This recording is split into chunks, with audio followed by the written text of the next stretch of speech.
Welcome to EB3, Speaking the Truth in Love. I just come on for a few minutes to give you guys a word of encouragement, have a little discussion, and maybe make you think about what's going on in the world and about what parts you may play in it, how you may be affected, how some of your loved ones may be affected. Just giving food for thought. And hopefully some encouragement along the way as well, because that's my main motivation, is to give people encouragement to keep on moving.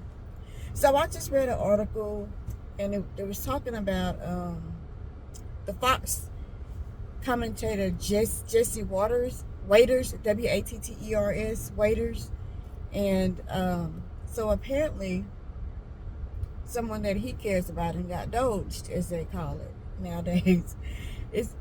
It don't take long for us to get a nickname for these things that's going on, does it? But I brought that up to say this. Oftentimes, we don't care about things that's happening to other people until something happens to the person that we care about, we love. And it's not even necessary if it's us. Most of the time is if it's somebody that we really love. And so I want you guys to think about, and because I often think about, if it happened to somebody else, it can happen to me.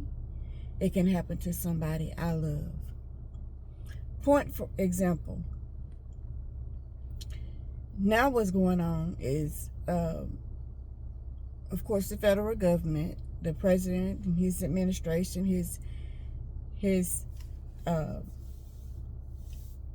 do I want to put this? His hand-picked group of people, the Doge Project, I would say, is cutting costs, laying off people, government workers. Listen, it's not good for anybody to lose their job. And the thing about it is, the DEI situation, diversity, equity, and inclusion, number one, that was not put in place just to give somebody some kind of privilege. No, that was put in place to open up the opportunities for those who have traditionally been left out. As an American citizen, if you are living according to law, if you are doing the things that you're supposed to do to get your education, to get the qualifications, then you should have a right to apply for these jobs. And if you are overqualified, as so many of them are, that are in the DEI category, then you should get that job. And if you get that job, every job that you go on, there's a probationary period, right? And no job is guaranteed. But just because you didn't get a job, just because somebody that looked like you didn't get a job or wasn't able to get in a specific school that you want, that does not mean that everybody that's DEI doesn't belong there. Because the last time I checked, every school, even junior colleges, but especially every school that's Ivy League, has standards. And the average student don't meet those standards. So anybody applying to those schools are way above average. Now we have average students applying for a lot of junior colleges and a lot of other colleges. But even what is considered a standard university or college still have standards. People don't just walk in those schools. they have a certain standard, certain SAT, ACT scores. They have to have a certain GPA.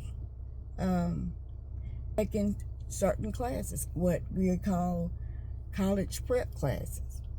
So, and in those college prep classes, they have to make a certain grade average. So, what I'm saying is, stop the foolishness and stop thinking that just because they start with one group, that they're not going to go to the next group. Anytime there's oppression, it may start with one group, and one group is the main focus at a particular time, but eventually another group will. That's why you have in America, I'm just going to talk about home. I'm not going to talk about any other country right now. I'm going to talk about home, America. In America, that's why we have so many groups that have been added over the years to the DEI. Before, it was affirmative action. You added all these people to the affirmative action, and then after a while, they did away with that. Now they after George Floyd incident, they come up with the DEI, right? And so now, less than 5 years, they want to get rid of it, and they pretty much working on that every day as we go along. But listen, I really just came on to say that we really need to think about, if they do it to one group, eventually they're going to do it to another group. And we need to stop dividing ourselves into groups anyway, because I don't care who you are, what background you come from. If you do not own the company and it's not a big corporation, then we're all pretty much in the same boat. If you are at the point in your life that you can't go without work for 5 years and not miss anything, no lights get turned off, no don't have to worry about somebody come taking your car that you hadn't paid for, don't have to worry about how you gonna pay your mortgage, how you gonna be able to afford insurance. That's medical, that is insurance for your cars, that is life insurance, all those things that we do as American people, right?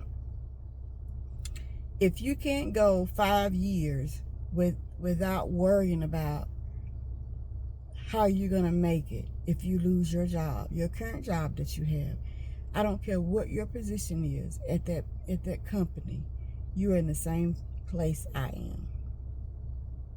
And that's just the way it is.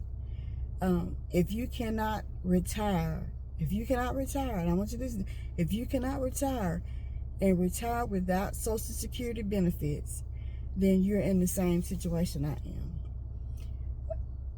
So what I'm saying is, working people are the same. I don't care what background you come from. It doesn't matter. If you are in the working class group, whether you're in the upper or the lower, eventually the upper can be the lower if they don't be able to continue to have that income stream flowing in. Now, you may have some gifts and some talents that can get you in the doors of other situations, but I'm saying that if for whatever reason you are without work for 5 years and you can't survive those 5 years without some kind of government assistance, or without somebody in your family helping you out, or without worrying about losing what you have accumulated over these years, whether it's the last 5 years, whether it's the last 20 years, whether it's like myself, the last 30 plus years, or the last 50 years. If you are in a working class situation like I am, you are no better than me.